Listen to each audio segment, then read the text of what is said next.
Alrighty, folks. It's that time once again.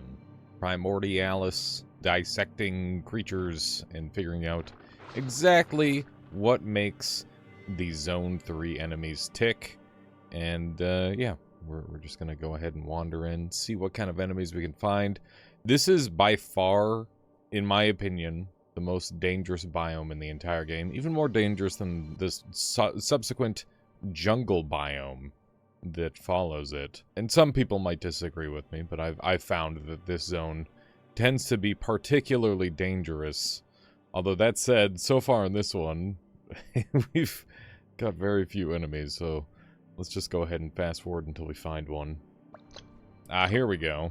This guy's very fast, and is another passive enemy. We're going to be running for our lives here since the boss is chasing after us. Let's go ahead and take a look at this build. No hearts, and just seekers on the end. These little string-like creatures, they're pretty quick, and you can get a little bit of extra speed by doing this wiggle, which is kind of cool. I like that. And, yeah, we'll go ahead and possess a new creature here. What have we got here?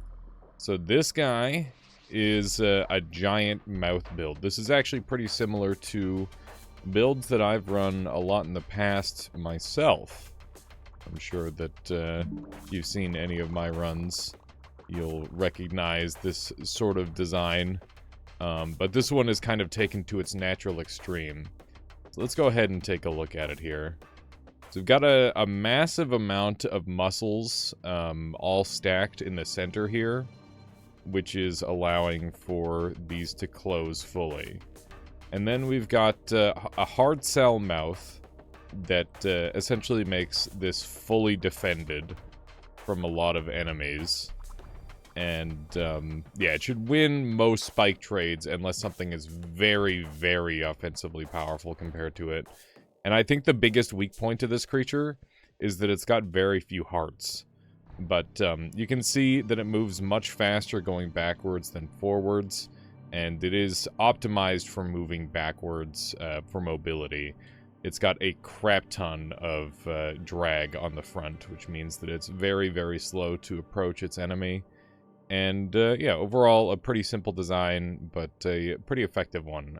One thing to note, the only real outlier here of intrigue is that they're using multiple activators, and I assume that's because if I were to take away some, we probably, it'll either do it way slower,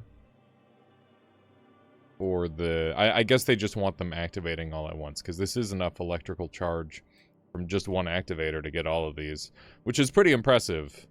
But yeah, definitely interesting to see that they have these extra activators, which seem to only function to make it so all of the muscles shrink to their minimum size when activated. Definitely an interesting, albeit basic, creature. Alright, next up we've got this creature. This creature is very interesting and very weird. So, when I left click, I get a spinning circle around me, essentially. And it's not tied to my HP at all. Like, you can see that I've lost that amount of HP, and when I let go of left click, it, this still keeps going, but we have the spike layer regrow. So let's see exactly what's making this thing tick. This one is definitely significantly more advanced than the last creature, that's for certain. So let's start off with the middle, I guess. So in the middle, we've got a bunch of seeker cells, so we can left click and look in whatever direction we want really quick. You can see that green part there is seeker. And then we've got a whole bunch of hearts for pretty good regeneration as well. And then we've got these guys, which activate when I left click. So, no spacebar required. It's basically, I just auto-aim out. Another interesting feature is, as we're going forward, we are going to be healing our outer ring. So we can actually continually heal it. You can see that's what those guys are. And, oh my goodness. Wow. That was crazy. Yeah, so it kind of heals. It's not super great against this thing, obviously, but, definitely a weird design. I don't think it's very good. I think this build is actually quite bad. This might be one of the least functional designs in this zone, but that doesn't stop it from being unique. I actually don't know what these back seekers are for either. Those don't really make very much sense to me. But the balloons are obviously to try and inflate up and take more space away, so that way it can be a bit of a tighter fit. And obviously we've got this interior set of slippery cells, so that way it can move freely along the body here. And then we've got hard cells that are supposed to be reinforcing these spikes a little bit, and they're on slippery cells, so that way it hopefully spins a little bit faster, reducing friction. And then we've got one opening for each of these jet cells. This activates these, which stay on permanently. And yeah, these will just fire out in a clockwise pattern and allow it to continually spin around. Pretty simple. Also, it's got this line of hearts here, which is very interesting. We've got one on each side, and that's just to give it a little bit of additional durability. And that way, it's got these things have got something to refill as well. But you can see that it's still far too fragile to survive against most things. So definitely a weird, not super strong build, but a really good example of how to use slippery cells and doing like an interior spinner type build. Like, I do like this concept a lot. The only problem is that you can't really regenerate with it, and that definitely seems like a major flaw. So definitely something I think this build could still be worked on. Let's go ahead and check this guy out next. So this is an enemy that looks absolutely incredible, and despite its incredible looks, it seems not super strong most of the time. But, like, this looks amazing. It looks like it's just spitting out fire all the time. So let's go ahead and see why. What is it that's making it spit out fire? Oh. Interesting. That's not what I was expecting. So I think it's the lights. I think the lights are what is spitting out all that fire. Let's go ahead and get rid of all of the lights and see how it looks. We can properly see what's going on here. So we're basically just set up as a super spinner with vacuum and a few choice spikes. Very few spikes, mind you. Look at that. Just a couple of really weirdly placed spikes. And then these interior spikes are really strange too. And the only things powering these are these three right here.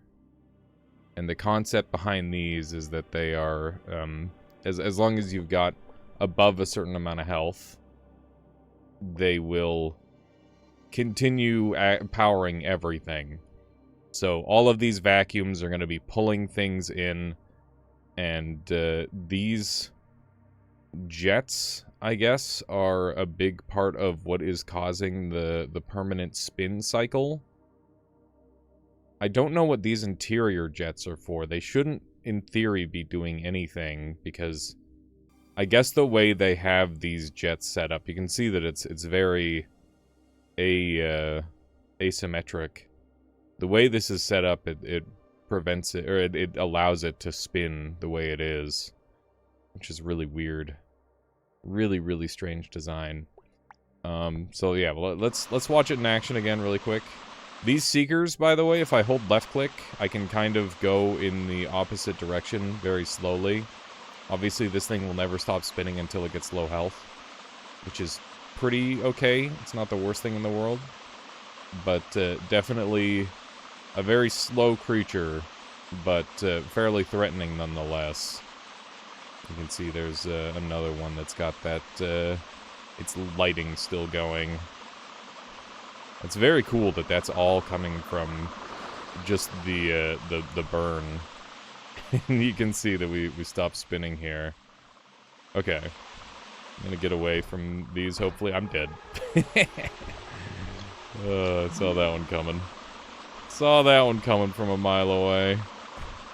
Alright, so let's get out of range of this guy. I'm gonna try and make an adjustment with this creature and see what happens. Is this thing coming after me? Oh my goodness. Well, I guess they're dead now. It's really interesting to see this, like, little, or these arms just, like, flailing around and going crazy.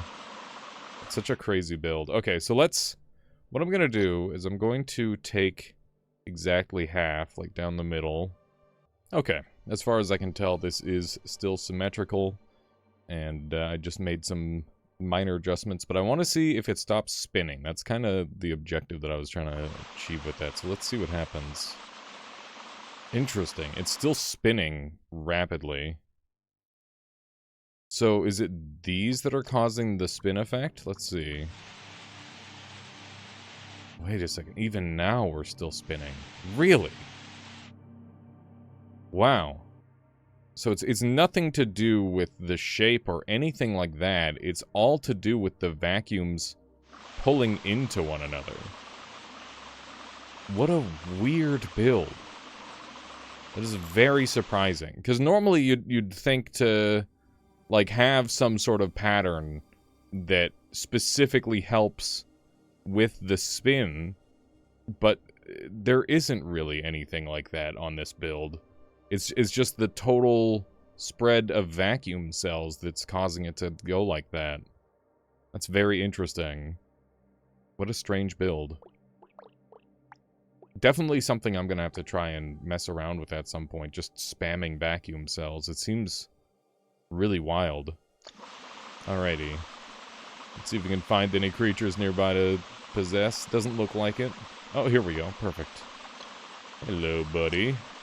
This guy is the crown jewel of Zone 3. By far, one of the most powerful enemies in the game, and very, very annoying and dangerous.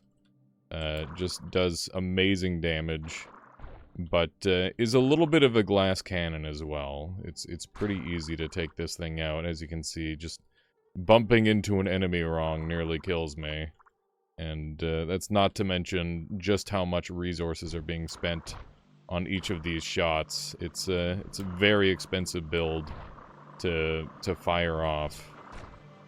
So let's go ahead and take a look at it. Wow! Wow, wow, wow. This thing is so much simpler than I expected. Okay, so we've got 4 hearts total. The rest are pure basic cells. This thing costs 535. I would have never guessed. I would have never guessed it was that cheap. That's crazy. There's enemies in the first zone that are like 4 times this cost. That is absolutely wild. So this is one of the earliest creatures that Caluresis made for this game. Even before like Keith jumped on and started making creatures, which is really cool.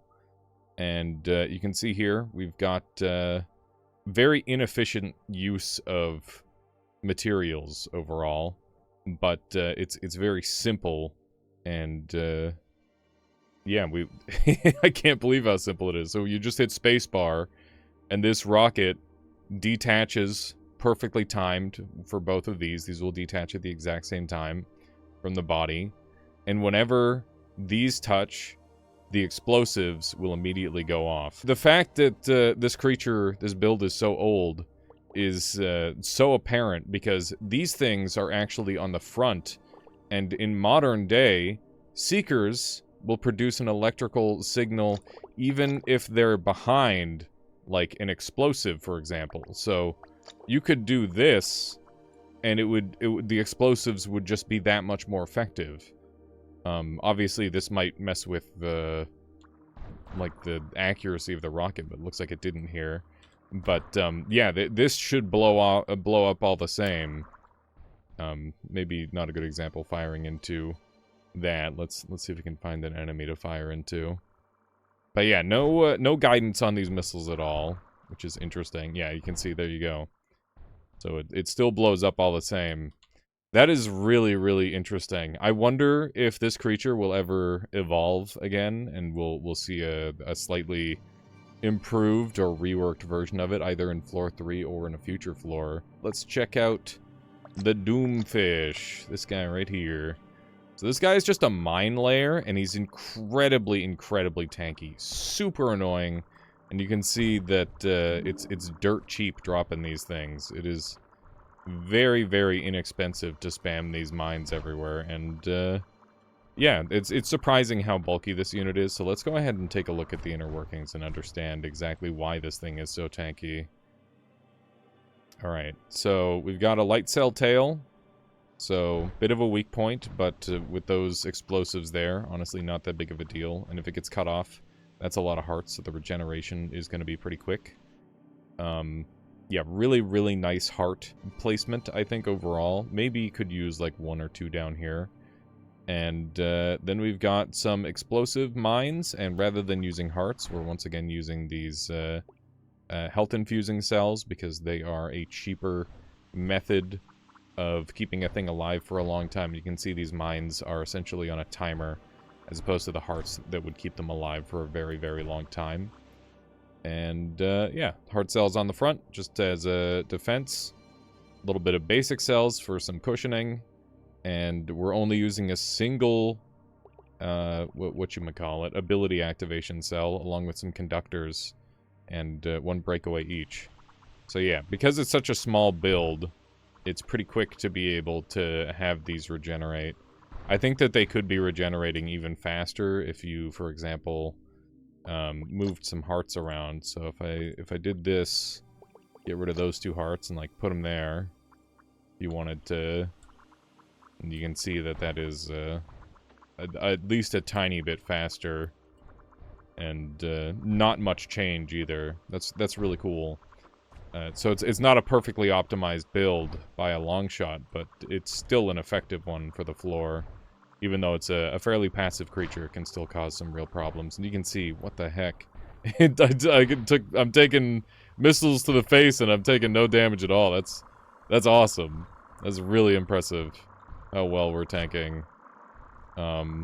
This is definitely the next creature we're gonna check out, because what a menace they are.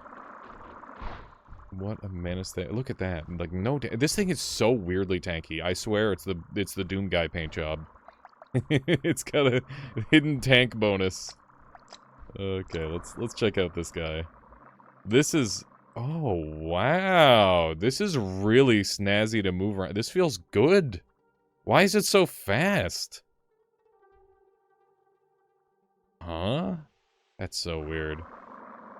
That's so weird that it's so fast. Okay, let's check it out. What the hell am I looking at? Okay, let's start off with the base body and we'll work our ways out. First off, we've got a hard cell core. And we've got a bunch of hearts in an X pattern, spreading out that regen a little better.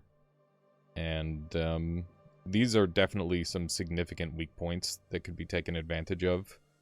So it's not completely immune to damage. The fact that it's so fast with this many hard cells is just so strange to me.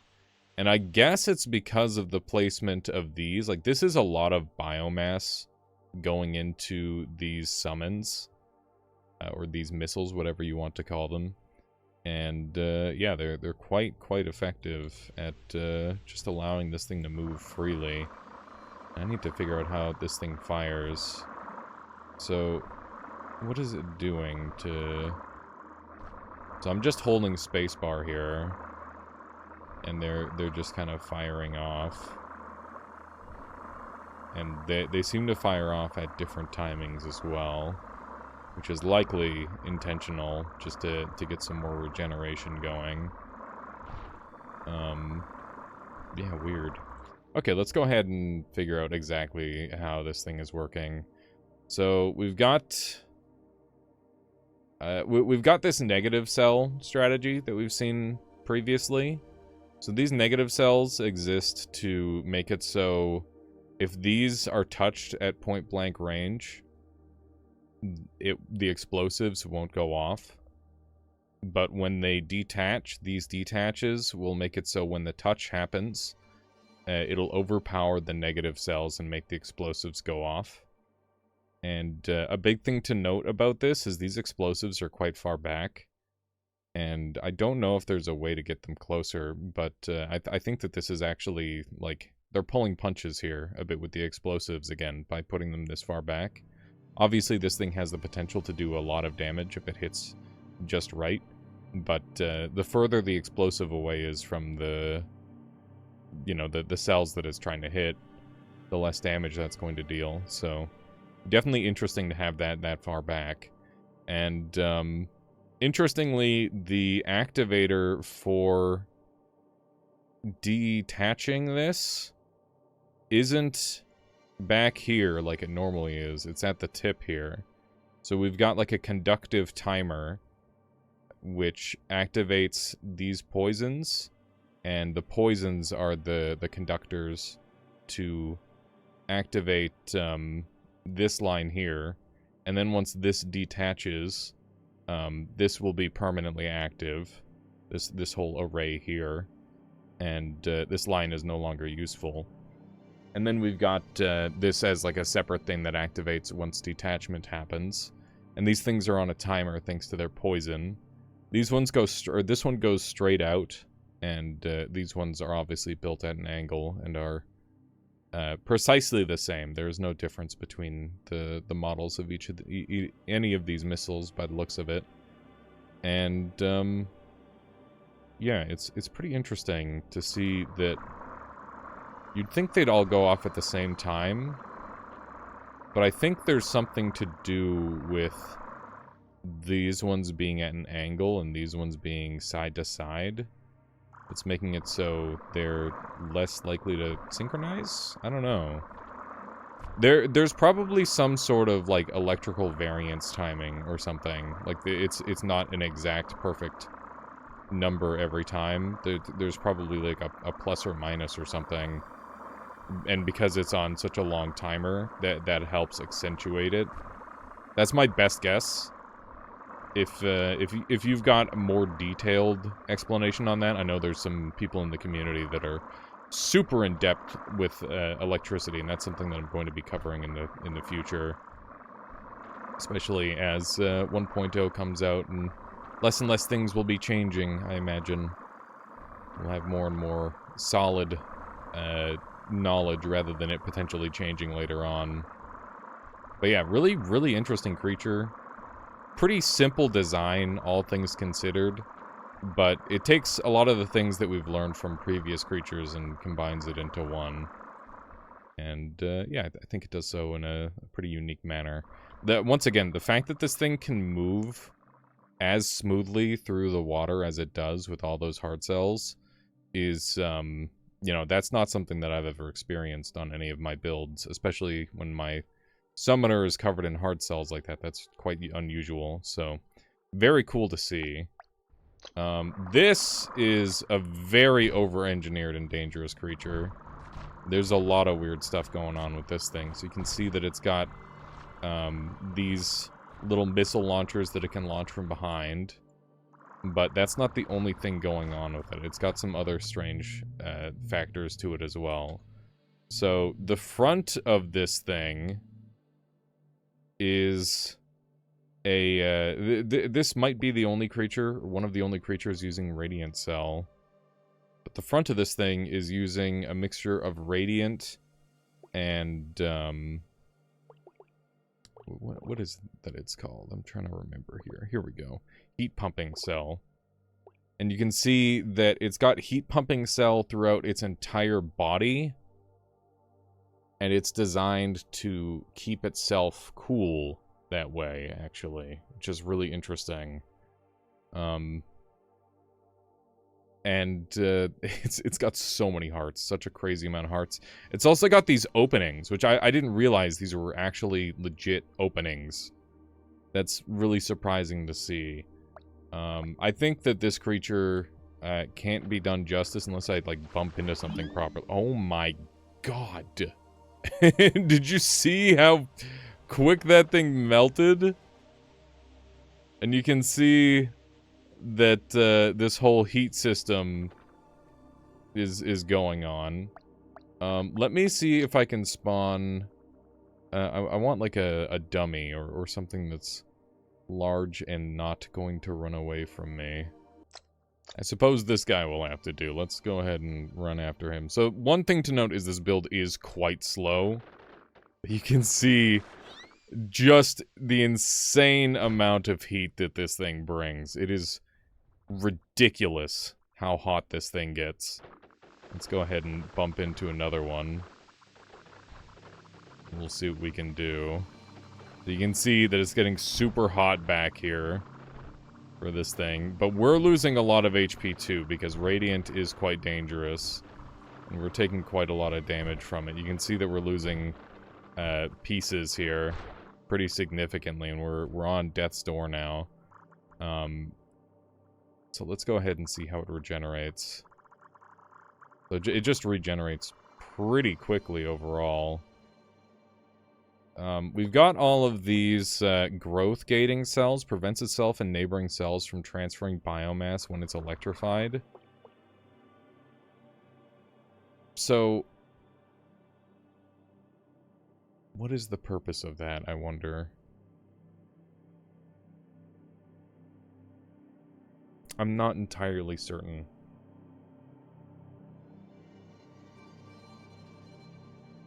We've got some really strange structures on this thing. This one might actually be the first one that's fully beyond me, but I'm going to try and figure out what's going on entirely. Maybe we'll start at the bottom, because that'll be a little bit easier. So you can see we've got hearts exposed here, which obviously isn't the safest strategy, but it's going to make these regenerate at super rapid rate. As you've seen, these regenerate insanely fast, and that's because they're directly attached to hearts. And then we've got the spacebar press, which activates here. And then we've got this being used as a wire. This gets activated. And then this goes off, which will detach these. And then I believe this is specifically just part of the timer. So that way this takes a little longer. And then we've got a capacitive, which is just a time lengthener. And this explosive goes off after a short while. You can see they blow up pretty quickly. So these are basically just on a finely tuned timer. So that way they don't hit the player, or the creature itself.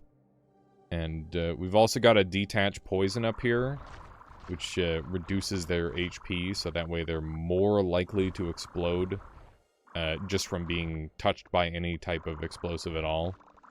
Or any type of damage at all, I should say.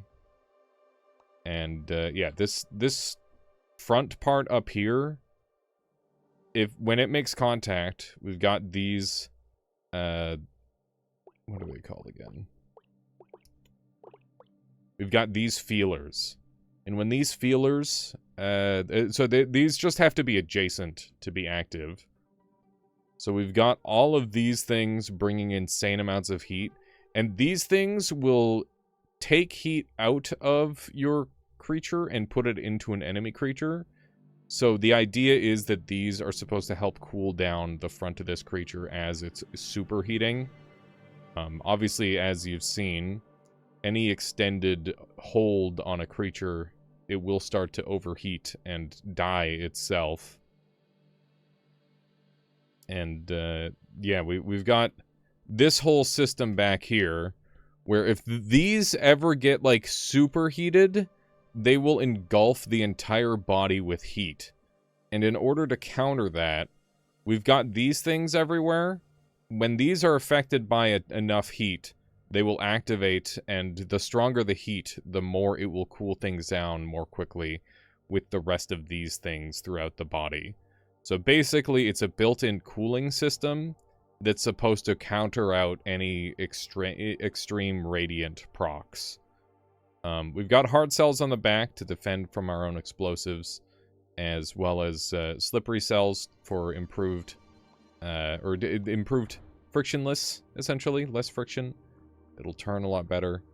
And yeah, I'm not entirely sure what the purpose of all the holes are. I couldn't tell you. That's a weird feature on this thing.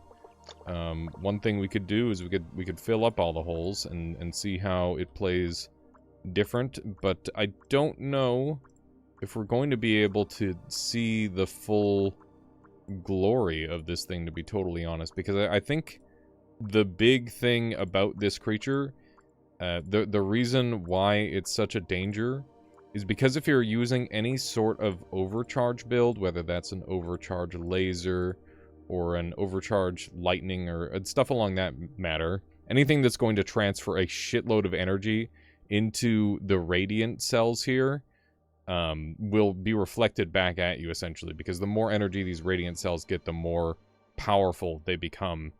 And I know firsthand that these things can instantly melt you if you're not super careful.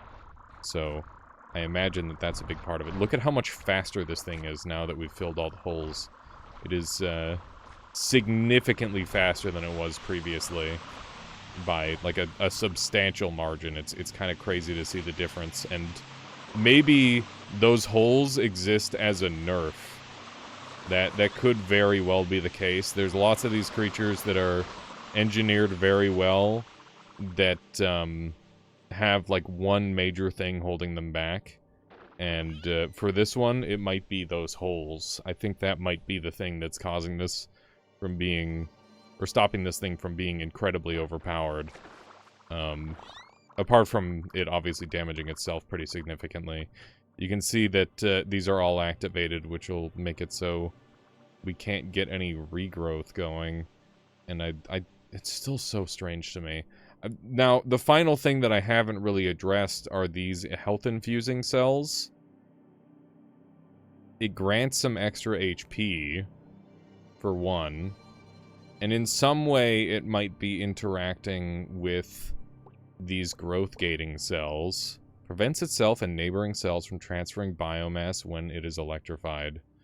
So, it would stop these from giving biomass to an enemy if somehow they burst through this part and were like ramming in, potentially. That seems like a very unlikely scenario, and even if that were the case, why would they be here in the first place? I don't know. Maybe there's a deep lore reason. Maybe it's just like a weird design decision, because obviously this thing is already flush with hearts, so it's not like it's trying to grant additional biomass that way. It could be used as a form of shielding, because Infusion has a higher hardness rating than hearts do. But even if that were the case, look at how many are still exposed and not being deactivated. Like, everything in here, all these ones up front are still active and could grant biomass. So I don't know. Let me know your theories on this one. This is a very peculiar one. We're definitely getting into some more weirdo territory with these Zone 3 enemies. That's for certain. Some very, very strange stuff. And speaking of strange stuff, we've got a creature with zero self-preservation ability at all. This thing is basically just a mobile sea mine.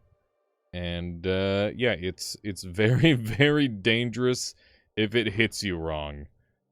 This is one of those enemies that is like just free XP until it like bounces you into a wall and then you explode and die instantly. They're pretty dastardly. Pretty much the exact same shape, if not the exact same shape, as the electric ones from the previous floor. So we've got the feeler cells on the outside here. Once again, this is an old creature, so you can see the feeler cells aren't really placed as optimally as possible. But, you know, it doesn't stop this thing from being a menace on occasion. And then we've got hard cells defending a small series of hearts, as well as a bunch of basic cells. Super cheap creature. Very occasionally dangerous. Just a weird one. Definitely just only good as a design in that it's an annoying enemy to deal with. I don't really know what else to say about it other than that. If you've got any brilliant ideas to, you know, incorporate this into a build of your own, please feel free to share. And yeah, let's go ahead and take a look. I'm gonna do a little run around this place and see if there's any creatures that I'm missing. And if there isn't, then we'll go and see the final boss. Alrighty, folks, it looks like I've covered everything but the final boss, so we are here to go and take a look at this absolute menace of a creature. This thing is an absolute run-ender, and I have had it just completely destroy me on many occasions, and I'm sure you guys have felt the same wrath. So let's go ahead and take a look at it and see what makes this thing so dang powerful and so deadly. So let's go ahead and hit tab. We've got a bunch of basic cells. So these tips that are disguised as explosives are not explosives. That's very good intel. So this whole part of the body, that's where you should be aiming to attack. Then we've got an interesting setup here. So we've got a set of breakaways, which will pop this off at the same time every time. And then we've got capacitive cells and these always-on cells.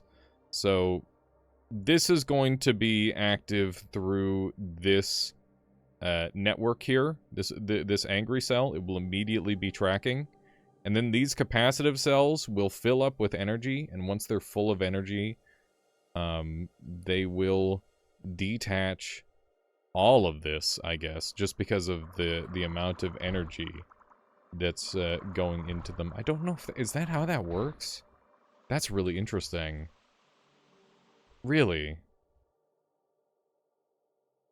So if it generates enough electricity, it just pops all of them. That's really, really interesting. I've never thought of using breakaways like that. That's very peculiar.